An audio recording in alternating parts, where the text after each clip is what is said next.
प्यारे दोस्तों, कैसे हैं आप? हमारी आज की कहानी है अपने ही घर में, हमारे अपने ही चैनल कथा विस्तार पर। दोस्तों, हम अपनी कहानी शुरू करते हैं। ये कहानी भारती जी के बारे में है, जो अपने बेटे अभिनव, बहू शिखा और पोता और पोती के साथ अपने ही घर पर रह रही हैं।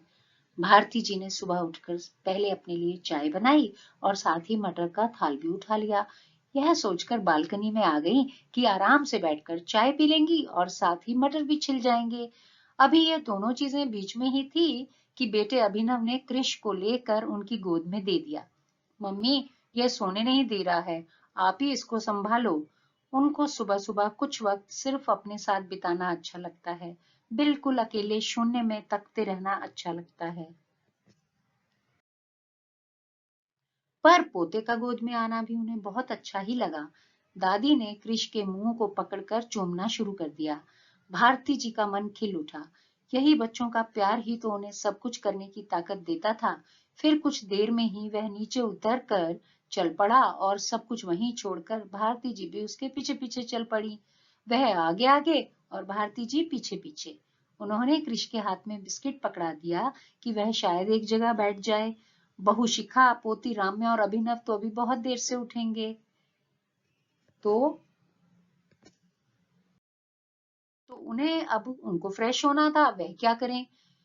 फिर जैसे तैसे वह जल्दी से निपट कर बाहर आकर फिर से कृष को संभालने लगती हैं।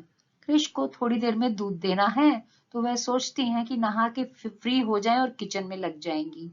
थोड़ी देर बाद शांति आ जाती है। वह किचन में जाकर सब्जी इत्यादि काटने लगी थी और कृष को शांति के पास छोड़कर फटाफट वह नहाने चली गई। नहाकर आने के बाद उन्होंने किचन में आके काम करना शुरू कर दिया। यह लगभग रोज का ही रूटीन था। कटी हुई सब्जियां मिल गई तो उन्होंने अपने और बहू बेटे के लिए सब्जियां डालकर पोहा बना दिया और दूसरे चूल्हे पर कृष के लिए दूध तैयार कर दिया। शांति काम करके चली गई तो उन्होंने कृष को बोतल में डालकर दूध दे दिया और किचन में लंच की सारी तैयारी कर ली थी। बस चपातियां बनानी बाकी थी। अब वह पोहा और चाय लेकर आराम से नाश्ता करने लगी। पास ही सोफे पर लेटा हुआ कृष दूध तो कब का पी चुका था।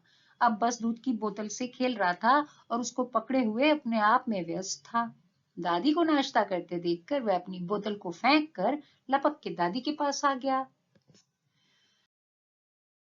और फिर नन्हे हाथों से पोहा खाने लगा। वह दादी को भी खिलाने के लिए चम्मच उनके मुंह तक ले जाता और इस चक्कर में सब फैलाता जा रहा था।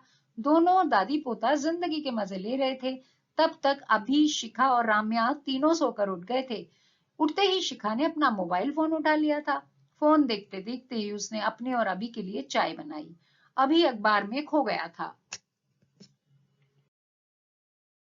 फिर अखबार में ही खोए खोए उसने अपनी चाय पी और फिर शिखा से आज रात की पार्टी में जाने के लिए तैयार रहने को कहा। यह कहकर वह बाथरूम में घुस गया। थोड़ी देर में उसको ऑफिस के लिए निकलना था। रोज की तरह मम्मी ने उसका टिफिन पैक किया और नाश्ता टेबल पर लगा दिया। मम्मी अब थोड़ी देर फ्री होकर अपने कमरे में आकर बैठी ही थी कि इतने में शिखा ने आवाज दी, मम्मी, आप राम्या को एक पराठा बनाकर दे दो, मैं ऑफिस में कॉल पर हूँ। यह बोलकर शिखा ने फिर अपना कमरा बंद कर लिया। भारती जी ने किचन में जाकर अपनी पोती के लिए पराठा बनाना शुरू कर दिया। पराठा बनाते हुए वे सोच रही थी कि वैसे तो राम्या उनकी पोती है और वे उससे प्यार भी बहुत करती हैं, पर घर पर उनकी हैसियत राम्या और कृष की आया से ज्यादा नहीं है। अभी राम्या को ये दे दो या वो दे दो, मम्मी राम्या को ट्यूशन पहुंचा के आ जाओ, मम्मी ये कर दो,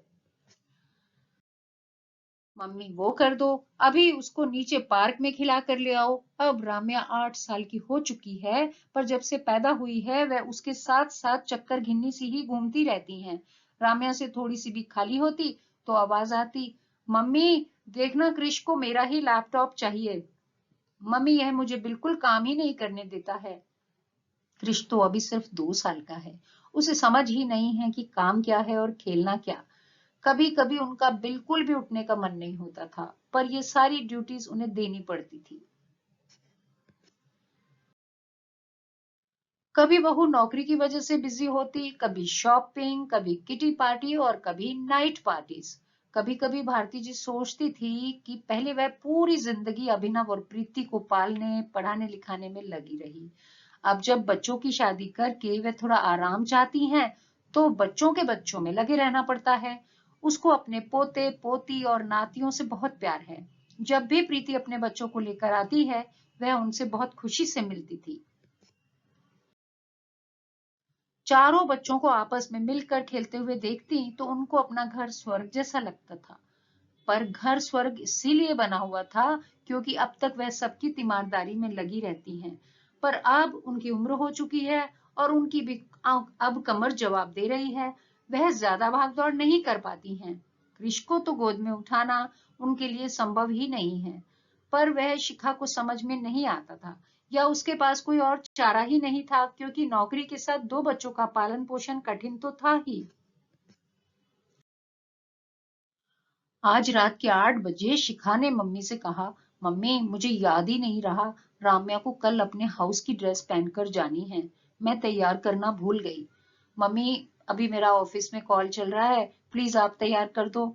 भारती जी अभी किचन में डिनर की तैयारी करके बिस्तर पर आकर लेटी ही थी और कमर को जरा सा आराम मिलना शुरू हुआ था कि अब दोबारा उठना पड़ेगा। मन मारकर वह उठकर फिर राम्या के कमरे में चली गई। उसकी अलमारी खोली तो उनको हाउस की ड्रेस कहीं दिखाई नहीं दी।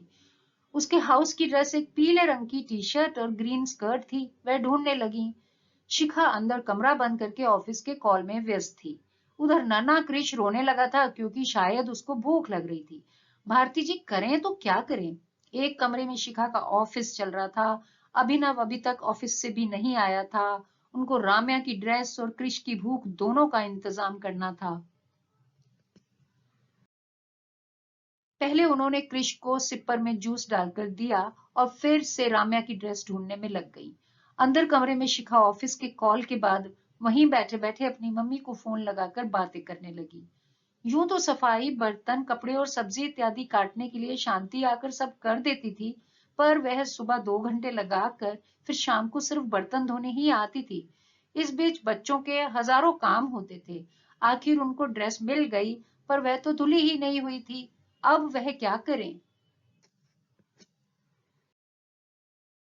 अगर शिखा का दरवाजा खटखटाती हैं तो भी वह उनसे ही कहेगी, मम्मी मैं तो ऑफिस का काम कर रही हूँ, आप ही देख लो।